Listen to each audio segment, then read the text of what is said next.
ট্রান্সলেটগুলো হালকা জানা থাকতে হবে, সেন্টেন্সগুলো সম্পর্কে একটু ধারণা থাকতে হবে, অথবা রিডিং করা এবং এখানে কী বলতেছে। আবার কিছু কিছু মানুষ আছে যারা দেখা যাচ্ছে যে একটা ফাংশন একবার দুবার দেখার পরে তারপরে হয়তো প্রথমে ফার্স্ট টাইম তারা হচ্ছে এটা বানান করে হয়তো একটু রিড করে, তারপরে এটা আস্তে আস্তে তাদের মাথায় ঢুকে যায়। এবং আমি অধিকাংশ ক্ষেত্রে যেসব ব্যর্থ ছাত্র আমার কাছ থেকে গেছে তার অধিকাংশ ছাত্ররা ছিল হচ্ছে পড়াশোনায় একেবারে অদক্ষ অথবা দুর্বল। এর জন্য আমি সবাইকে বলি যে আপনারা যদি আগে ফাঁকি দিয়ে থাকেন তাহলে সেই গ্যাপগুলো বর্তমানে পূরণ করুন। এটা কাজ হচ্ছে তোমার ভোল্টেজ থেকে ব্যাটারি ভোল্টেজ টেস্টে, ঠিক আছে। আর পাওয়ার সাপ্লাইতে কত রিডিং দেখা হচ্ছে এটা আমাকে দিতে হবে। আসসালামু আলাইকুম রহমতুল্লাহি ওয়া বারাকাতুহু। নিশ্চয়ই সকল বন্ধুরা ভালো আছেন, সুস্থ আছেন। আমি আপনাদের দিবানুরের শেষ মেহেরবানিতে খুব ভালো আছি। Global knowledge international training institute থেকে আবারও স্বাগতম জানাচ্ছি ছোট্ট একটি ভিডিওতে। আজকের মূল টপিকে আমরা ফিরে যাব, তার আগে বিগত একটি ভিডিও নিয়ে কথা বলি। একটা ভিডিও দিয়েছিলাম যেখানে আমি ভিডিওটি দেখে আয় করুন 800 টাকা এরকম একটি থাম্বনেইল দিয়েছিলাম এবং নিচে লেখা ছিল কিন্তু যে সেভ করুন 800 টাকা এরকম কিছু। তো সেখানে অনেকেই কনফিউশন ছিলেন, আমার থাম্বনেইল অথবা আমার ক্যাপশনের সঙ্গে আমার ভিডিও মিল নেই, এরকম কয়েকটা কমেন্ট আসছে, আপনারা দেখতে পেয়েছেন। তো আমি এটা ক্লিয়ার করব, তারপরে আমরা আমাদের টপিকে ফিরে যাব। এটা হচ্ছে একটা বোতল দেখতে পাচ্ছেন। এই বোতলে আমরা দেখতে পাচ্ছি যে এখানে লেখাই আছে এটা মেকানিক ব্র্যান্ডের সোল্ডার বল। যখন আমরা কোনো আইসিতে রিভলভ করার সময় আমাদের সিঙ্গেল কিছু বল আমাদের মিসিং হয়ে যায় এবং এই মিসিংগুলো আমরা একটা একটা করে বল কাভারেজ করি। আবার অনেক সময় কোনো স্টেনসিল না পাওয়া গেলে তাহলে আমরা ওয়ান বাই ওয়ান একটা একটা করে আমাদের স্কিলকে প্রমাণ করেই কাজগুলো করতে হয় যে আমরা একটা একটা করে বল আমরা আমাদের আইসিতে রিপ্লেসমেন্ট করি। তো এই বলগুলো সাধারণত বর্তমান সময়ে মার্কেটে পাওয়া যায়, যেটা বোতল থাকে। আর বোতলটা ছোট হলেও এর ভিতরে কিন্তু অনেক বেশি পরিমাণের বল থাকে। তো এই বলগুলোর দামও কিন্তু কম নয়। মার্কেট থেকে আমরা যখন কিনি 400, 600, 800 ভিন্ন ভিন্ন রেটের রয়েছে এবং এগুলো কেনার পরে এটা হয়তো আমরা ব্যবহার করি। আর এটা দেখা যাচ্ছে যে বিভিন্ন সাইজ হয়। তো সাইজ হলে দেখা যাচ্ছে যে আমরা যে আইসিগুলোতে রিভলভ করে থাকি এগুলো তো ভিন্ন ভিন্ন সাইজ হয়। তো আমরা দেখা যাচ্ছে যে একজন টেকনিশিয়ানকে 10টি সাইজের আপনার বোতল কিনতে হবে। সেক্ষেত্রে যদি একটার দাম 400 টাকাও হয় অ্যাভারেজে, তাহলে 4000 টাকা আপনার খরচ হয়। তা আমি একটা ক্যাপশন দিয়েছিলাম, ক্যাপশন সবসময় ভিডিওর ভিতরে আকর্ষণ প্রকাশ করে। তো আকর্ষণটা এমনভাবে করা হয়েছিল যেন সকলে ভিডিওটা গ্রহণ করে এবং গ্রহণ করতে গিয়ে অনেকে বুঝতে পারেনি। তো আমি যেটা দেখাচ্ছিলাম সেটা হচ্ছে যে আমরা এই বোতলটা না ক্রয় করেই আমরা কিভাবে এই বলগুলো তৈরি করতে পারি এবং খুব সহজেই। তো অনেকে আছে যে শুধুমাত্র স্টেনসিলে বলগুলো তৈরি করে আবার ওই খোঁচা দিয়ে বাইরে বের করে নিয়ে আসার চেষ্টা করে। তো এটাও কিন্তু একটা পেনফুল। আর আমি যে টেকনিকটা দেখিয়েছিলাম সেটা হচ্ছে আপনি যে কোনো সাইজের বল তৈরি করে ফেলতে পারবেন একটা স্টেনসিল ব্যবহার করে। আমি যে ফর্মুলা দিয়েছি সেই ফর্মুলাতে, তাতে আপনি যদি এরকম বোতল বিভিন্ন সাইজের বল তৈরি করে বোতলজাত করেন, আপনি নিজেও সেল করতে পারবেন অথবা আপনার ব্যবসায় কাজে লাগবে।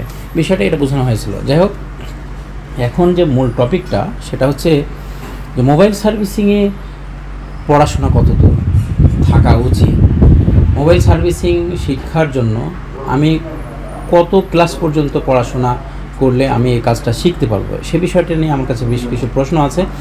আমি অলরেডি আমার পেজ এবং আমার ইউটিউব অথবা যারা প্রশিক্ষণ করতে আগ্রহী তাদেরকে আমি মেসেজ সেন্ডিং যেটা করি সেখানে অলরেডি বলে দেওয়া আছে যে মিনিমাম এসএসসি অথবা সমমানের পড়াশোনা থাকতে হবে। তো এসএসসি বা সমমান বলতে কি বোঝানো হয়েছে? কেউ দেখা যাচ্ছে যে ক্লাস 10 পর্যন্ত পড়েছে কিন্তু সে এসএসসি পরীক্ষা দিতে পারেনি অথবা এসএসসি পাস করেছে বা এরও ঊর্ধ্বে। আবার অনেকে আছে যে 8 পাসেও মোটামুটি ভালো নলেজ রাখে।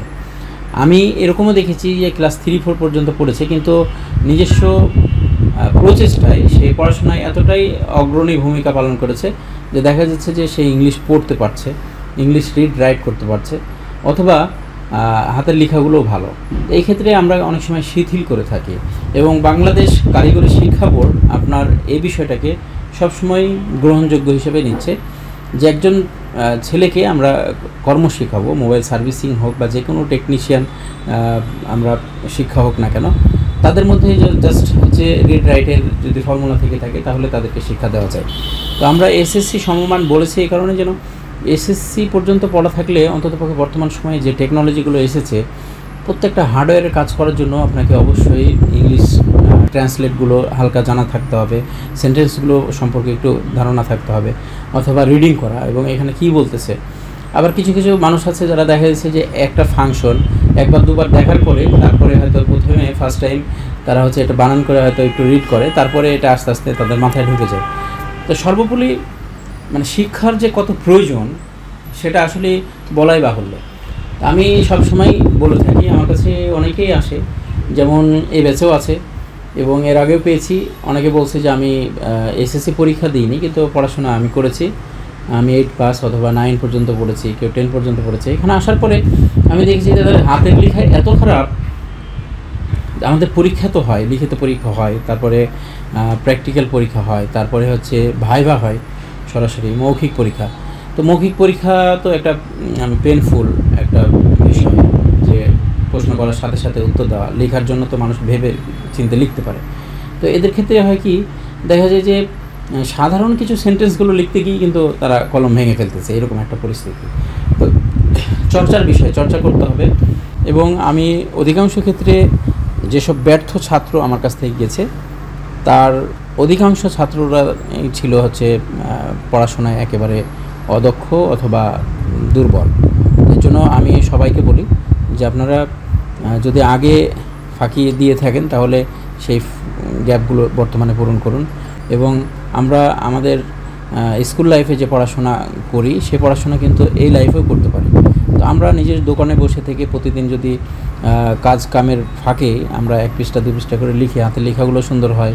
কাস্টমারের মেমো যখন আমরা তৈরি করি, মেমো লেখার সময় কিন্তু নিজেদের একটা স্কিল তাদের সামনে প্রমাণের ব্যাপার থাকে, যোগ্যতা প্রমাণের একটা ব্যাপার থাকে।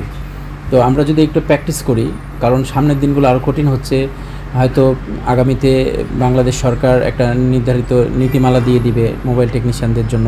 এই নীতিমালার আদলে যখন আমাদেরকে আসতে হবে তখন আমাদেরকে পরীক্ষা দিতে হবে, আরপিএল স্কিল সার্টিফিকেট নিতে হবে। সেই সার্টিফিকেটগুলো নেওয়ার জন্য আমাদেরকে অবশ্যই পরীক্ষা দিতে হবে। তো সেখানে আমাদের হাতের লেখা কিছু ইংলিশ আপনাদের সামনে কোশ্চেন আসবে, সেগুলোকে ট্রান্সলেট করতে হবে, বলতে হবে। তো সব মিলিয়ে পড়াশোনার বিকল্প বর্তমানে নেই। তো আমার কাছে যারা কম শিক্ষিত মানুষ আসেন তাদের জন্য আমি বিশেষভাবে অনুরোধ করব যে পড়াশোনা যে কোনো বয়সেই করা যায়।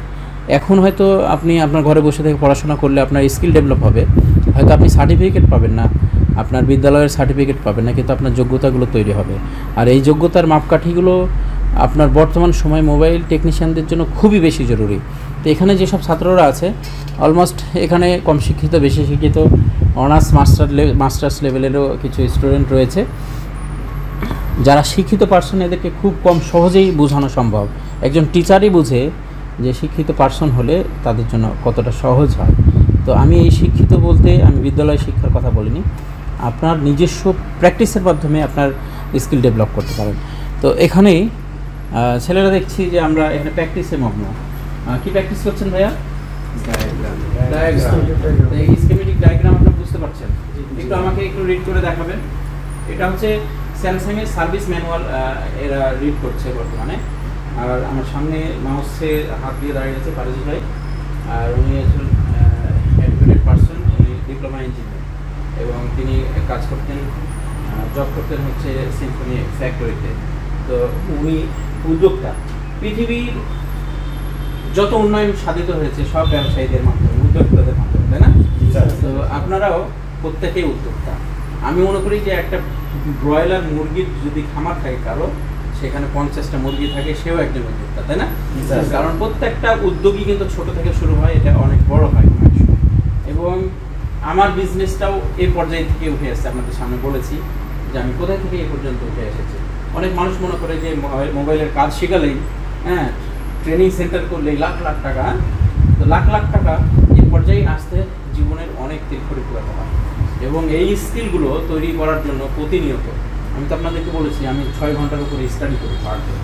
তো যাই হোক, এখানে পারভেজ ভাই আপনি বলেন পড়াশোনার কতটুকু প্রয়োজন বর্তমানে আমরা যে কাজটা শেখাচ্ছি এটার জন্য? আসলে চেষ্টা থাকতে হয়, এটা হচ্ছে আসল। হ্যাঁ, পড়াশোনা তো অবশ্যই, কারণ এখানে অনেক কিছু ইংরেজি আছে যেগুলো আমাদের বুঝতে হবে। আমরা যদি স্টেপ বাই স্টেপ বুঝতে না পারি তাহলে আসলে বোঝাটা পরিপূর্ণ হয় না, সেক্ষেত্রে শিক্ষাটা অবশ্যই প্রয়োজন। আর পরীক্ষা দিতে গেলে হাতের লেখাতে যে পরিস্থিতি পেলাম, গতকালকে তো পরীক্ষা নিয়েছি, অনেকের জন্য এটা খুবই মর্মান্তিক বিষয় ছিল, তাই না?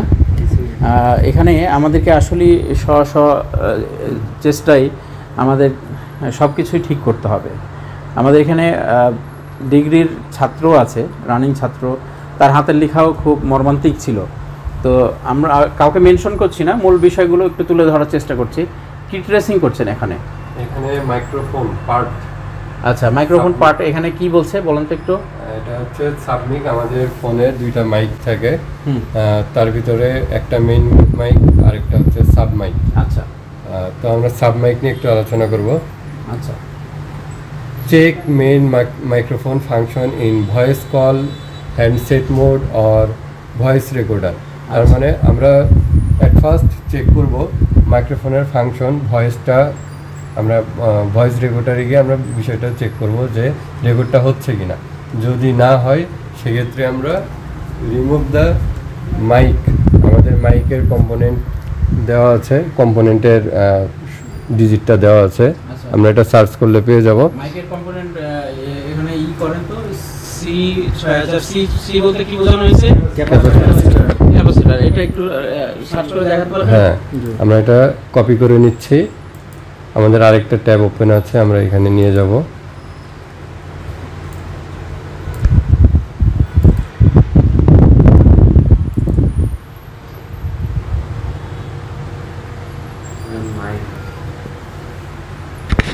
জুম করতে হবে, এই যে চলে আসছে এখানে।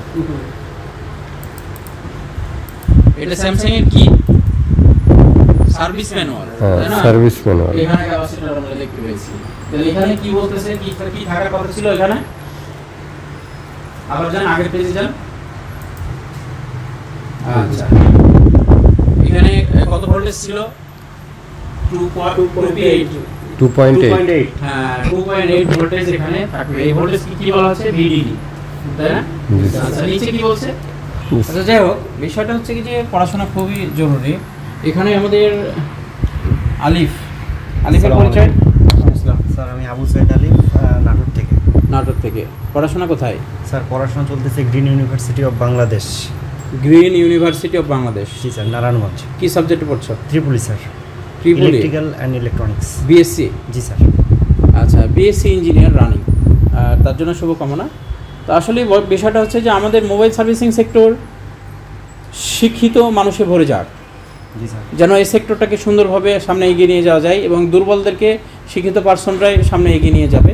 অনেক দুর্বল আছে যারা কম শিক্ষিত, তারপরে অনেকে এক্সপার্ট হয়ে গেছে স্ব ইচ্ছায়, স্ব চেষ্টায়, তাই না? তো এই স্কিলগুলো আমাদের তৈরি করতে হবে। তো মোবাইল সার্ভিসিং হোক শিক্ষার মাধ্যমে এবং সঠিক শিক্ষার মাধ্যমে, শিক্ষার আলো ছড়িয়ে পড়ুক সারা দেশে। গ্লোবাল নলেজ থেকে আবারও ধন্যবাদ জানাচ্ছি ভিডিওটি দেখার জন্য। সকলকে ধন্যবাদ। আসসালামু আলাইকুম রহমতুল্লাহ।